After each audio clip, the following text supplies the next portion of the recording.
Dear friends, जब भी आप किसी एग्ज़ाम की प्रिपरेशन करते हैं तो सबसे पहला रूल ये होना चाहिए कि आपको उस एग्ज़ाम से रिलेटेड तमाम इंफॉर्मेशन का पता हो। आपको एग्ज़ाम स्ट्रक्चर का पता होना चाहिए, उसकी जो क्वेश्चन स्ट्रक्चर है उसका पता होना चाहिए, एग्ज़ाम की अटैम्प्ट्स हैं उसकी फ्रिक्वेंसी, ये सारी चीज़ें आपको पता होना चाहिए। तो बेसिकली हमने क्या किया है कि जो पीएमडीसी की वेबसाइट है वहाँ के से उन्होंने जो एग्ज़ाम फॉर्मेट दिया है और जो सिलेबस दिया है उसको हमने दो कैटेगरीज में डिवाइड किया है। एक तो एग्ज़ाम फॉर्मेट और नंबर दो जो है उसका सिलेबस है। तो अभी हम डिस्कस करेंगे about the exam format. Exam format का आपको पता होना चाहिए, ये इंपॉर्टेंट है। तो इसमें आपको पता होना चाहिए कि एग्ज़ाम स्ट्रक्चर क्या है, एमसीक्यूज़ की डिस्ट्रीब्यूशन का पता होना चाहिए, क्योंकि एमसीक्यूज़ की डिस्ट्रीब्यूशन का पता होगा तो आप उसके अकॉर्डिंग जो है एग्ज़ाम की तैयारी करेंगे। उससे आपको पता चलेगा कौन से सब्जेक्ट्स हैं जिन पे आपने ज़्यादा फोकस करना है, क्योंकि वो कुछ सब्जेक्ट्स ऐसे हैं जिनसे ज़्यादा एमसीक्यूज़ लिए जाएंगे। लाइक क्लिनिकल सब्जेक्ट्स हैं, लाइक मेडिसिन है, सर्जरी है, पीड्स है, फिर इसके अलावा गाइनी ओप्स हैं। और तो ये चीज़ें आपको पता होनी चाहिए कि इन सब्जेक्ट से ज़्यादा एमसीक्यूज़ लिए जा रहे हैं तो आपने उन पे ज़्यादा फोकस करना है। सबसे पहले आपने उनको कवर करना है। तो एमसीक्यूज़ डिस्ट्रीब्यूशन का पता होना चाहिए। फिर आपको पता होना चाहिए कि आया कि आप इसके लिए एलिजिबल हैं या नहीं है। तो एलिजिबिलिटी, फिर आपको पता होना चाहिए कि सेंटर्स इनके कौन से हैं, एग्ज़ाम कहाँ से होता है, इसकी एग्ज़ाम साल में कितनी बार होगा, नंबर ऑफ़ अटैम्प्ट्स है, पासिंग क्राइटेरिया और वैलिडिटी, ये सारी चीज़ों का आपका पता होना चाहिए। तो अभी हम जो डिस्कस करने जा रहे हैं वो है फॉर्मेट। एग्ज़ाम फॉर्मेट है 2024। उसकी हम डिटेल्स को डिस्कस करेंगे। तो ये जो फॉर्मेट है ये चेंज भी हो सकता है। तो हम क्या करेंगे कि जो भी एग्ज़ाम फॉर्मेट होगा या जो भी चेंजेस होगी या सिलेबस में कोई चेंजेस आती हैं तो उसका हम आपको नोटिफाई करेंगे और उसकी जो पीडीएफ है वो up to date PDF provide करेंगे ताकि आप उसको डाउनलोड कर सकें। और जो अप टू डेट इंफॉर्मेशन है रिगार्डिंग द एग्ज़ाम फॉर्मेट और सिलेबस वो आपको मिल सके और आप उसके अकॉर्डिंग जो है एग्ज़ाम की तैयारी कर सकें। और फिर हम जो है during the whole process of this course आपको गाइड करेंगे कि आपने किन सब्जेक्ट्स पे ज़्यादा फोकस करना है, किन चीज़ों को ज़्यादा फोकस करना है, एमसीक्यूज़ की प्रैक्टिस कैसे करनी है, ये सारी चीज़ें हम डिस्कस करेंगे। तो हम डिस्कस करते हैं अबाउट द एग्ज़ाम फॉर्मेट। तो सबसे पहले जो एनआरई एग्ज़ाम स्ट्रक्चर है उसका पता होना चाहिए कि ये इसके दो पार्ट्स हैं, एक थ्योरी कंपोनेंट है और फिर दूसरा इसका कंपोनेंट है SCE CSE, that is the clinical skill examination. दो कंपोनेंट्स हैं। तो थ्योरी कंपोनेंट जो है वो बेसिकली एमसीक्यू बेस्ड है और जो CSE है वो क्लिनिकल जो है टेस्ट है जिसमें आपका हिस्ट्री हो गया, एग्जामिनेशन हो गया, रेडियोलॉजी हो गया, ठीक है, और इंस्ट्रूमेंट्स वगैरह हो गए, ये सारी चीज़ें उसमें कंबाइन की गई हैं। बेसिकली उसका जो प्रैक्टिकल आप कह लें जो मेडिकल नॉलेज है वो आपका टेस्ट किया जाता है और उसमें थ्योरी भी इंक्लूड होती है, ठीक है। तो अगर आप हिस्ट्री टेकिंग है तो उसमें आप कोई भी डिजीज़ है उस कोई केस आपको देंगे कि ये आपके पास केस है, ये पेशेंट है, इतनी इसकी एज है, ये इसकी प्रेजेंटेशन है। तो आपको उस केस के हिसाब से आपके पास नॉलेज होगा, थ्योरी आपको याद होगी, तो फिर ही आप आगे उसको मूव कर सकेंगे और हिस्ट्री ले सकेंगे प्रॉपरली। तो आपका थ्योरी जो है वो आपकी स्ट्रांग होनी चाहिए। तो थ्योरी कंपोनेंट है जिसमें बेसिकली 200 एमसीक्यूज़ हैं और जो करंटली इसका जो पासिंग क्राइटेरिया चल रहा है वो 70% पासिंग क्राइटेरिया। बेसिकली यहाँ पे क्या है कि 200 एमसीक्यूज़ हैं जिसमें जो 70% एमसीक्यूज़ हैं वो क्लिनिकल साइंसेज से आएंगे, ठीक है, और जो 30% एमसीक्यूज़ हैं वो बेसिक साइंसेज से आएंगे। तो आपने 70% को सबसे पहले कवर करना है, ठीक है। 70% में सबसे पहले क्या कवर करना है, क्लिनिकल साइंसेज हैं जिसमें क्लिनिकल सब्जेक्ट्स हैं, मेडिसिन, पीडियाट्रिक्स, सर्जरी है, गायनियोप्स वगैरह है। तो हमने क्या किया है, ये क्लिनिकल साइंसेज को दो कैटेगरीज में डिवाइड किया है। दो कैटेगरीज कौन सी हैं, एक तो सिस्टेमिक डिसऑर्डर्स हैं, इसमें इसको डिवाइड किया है, और फिर इसके क्लिनिकल जो डिसऑर्डर्स हैं उसमें हमने इसको डिवाइड किया है।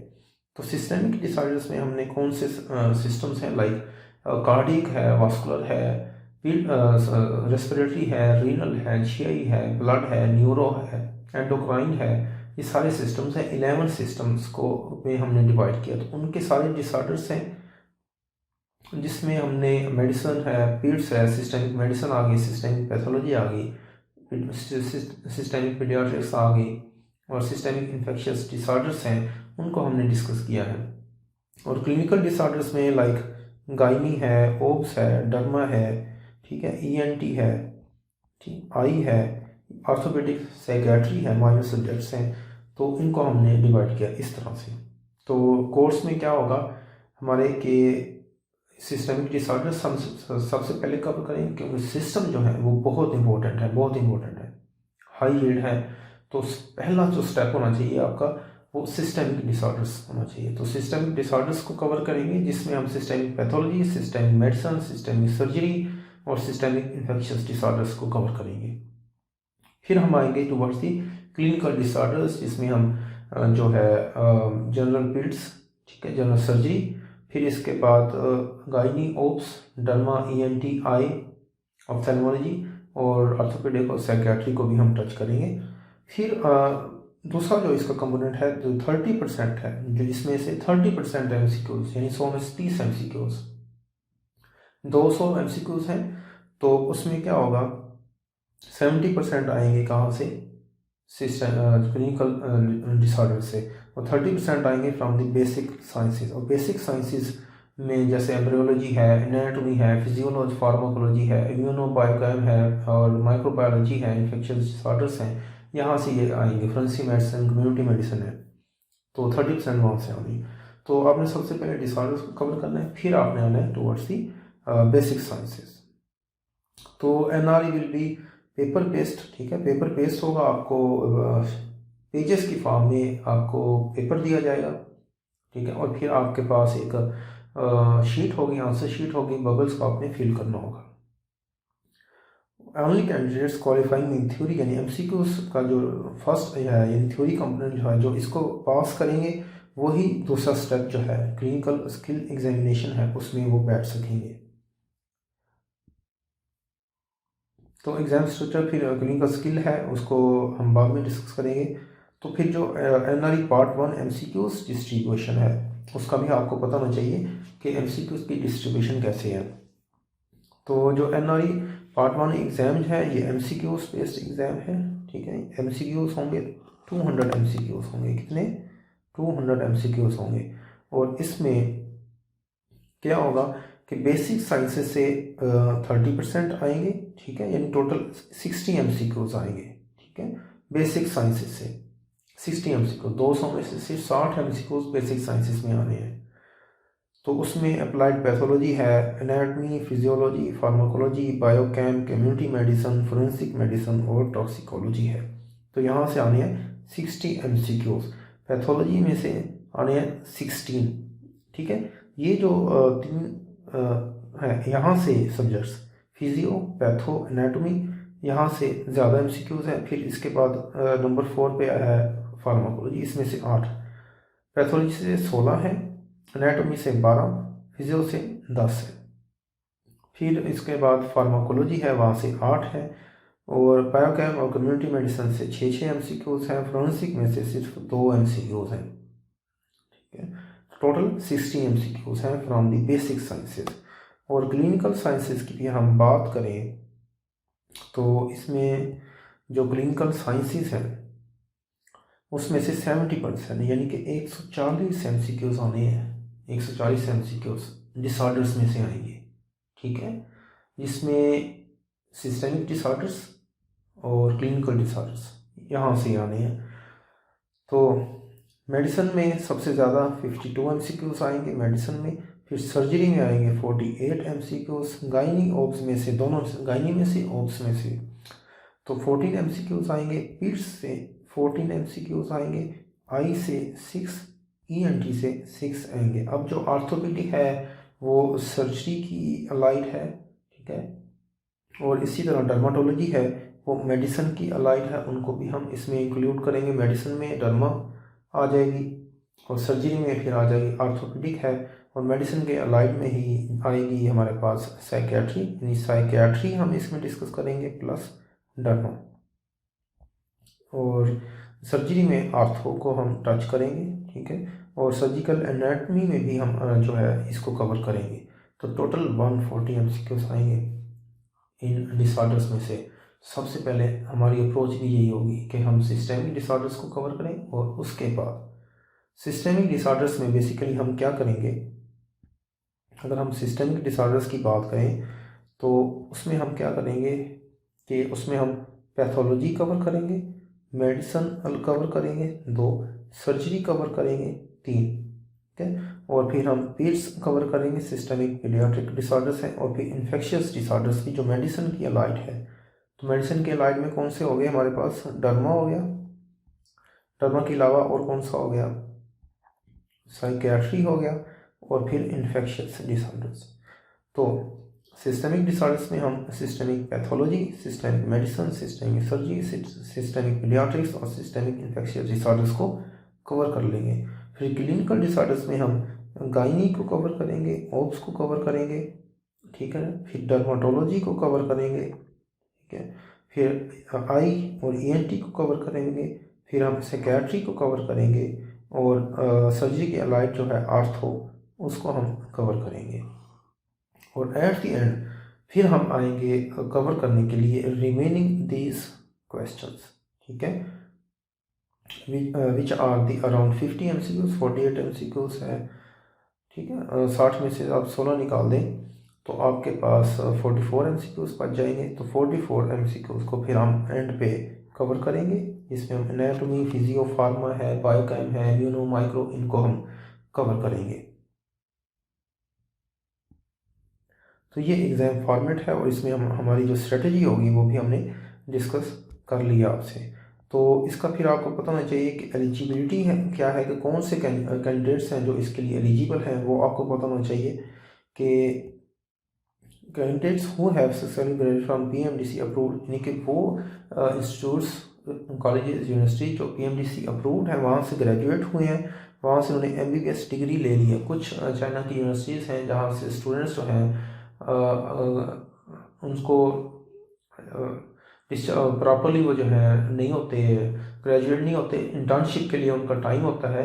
तो जब तक आपके पास MBBS डिग्री नहीं होगी तो आप एग्ज़ाम के लिए जो है अप्लाई नहीं कर सकेंगे। तो आपके पास क्या होना चाहिए, बेसिकली MBBS डिग्री होगी।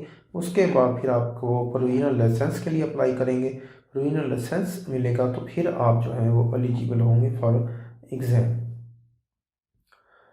सेंटर्स की बात करें तो इन्होंने बताया है कि मल्टीपल सेंटर्स हैं। तो बेसिकली इस्लामाबाद जो है यहाँ पे ये कंडक्ट कर रहे हैं एट द मोमेंट। तो और इन्होंने कहा है कि साल में एटलीस्ट जो है 2 बार होगा। और अभी जो करंटली सिचुएशन चल रही है क्या है कि स्टूडेंट जो है वो वेट कर रहे हैं एग्ज़ाम के लिए, तो सिचुएशन जो है वो चेंज हो सकती है।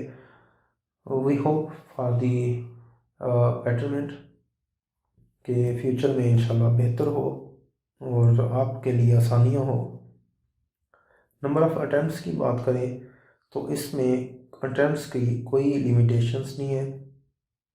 जो स्टूडेंट्स हैं there is no bar on the number of attempts, यानी कि इस पे कोई लिमिटेशंस नहीं है। पासिंग क्राइटेरिया की बात करें, अभी जो क्राइटेरिया चल रहा है दैट इज़ दी 70% क्राइटेरिया, ठीक है। जो थ्योरी में भी 70% है, और इसमें CSE क्लिनिकल स्किल एग्जामिनेशन में भी 70% क्राइटेरिया है। और फिर जो क्लिनिकल स्किल एग्जामिनेशन है उसके बाद फिर उसकी और भी कई चीज़ें हैं जिसको हम डिस्कस करेंगे क्लिनिकल स्किल एग्जामिनेशन में। वैलिडिटी की बात करें, वैलिडिटी की तो passing of theory component will remain valid for 5 years, ठीक है। आप जो है पार्ट 1 कंप्लीट कर लेते हैं तो ये 5 ईयर के लिए वैलिड होगा, ठीक है। विद इन 5 ईयर्स आपने पार्ट 2 यानी क्लिनिकल स्किल एग्जामिनेशन क्लियर करना है, फिर आपको लाइसेंस मिलेगा टू प्रैक्टिस इन पाकिस्तान।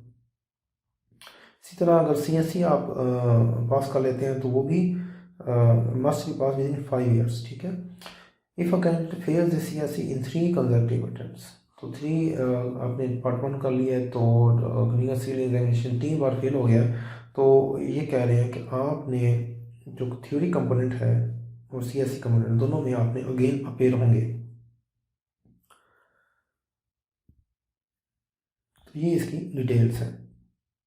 तो इनके अकॉर्डिंग हमने अपनी तैयारी करनी है और चीज़ों पे फोकस करना है, और डिटेल्स आपको मिल गई है।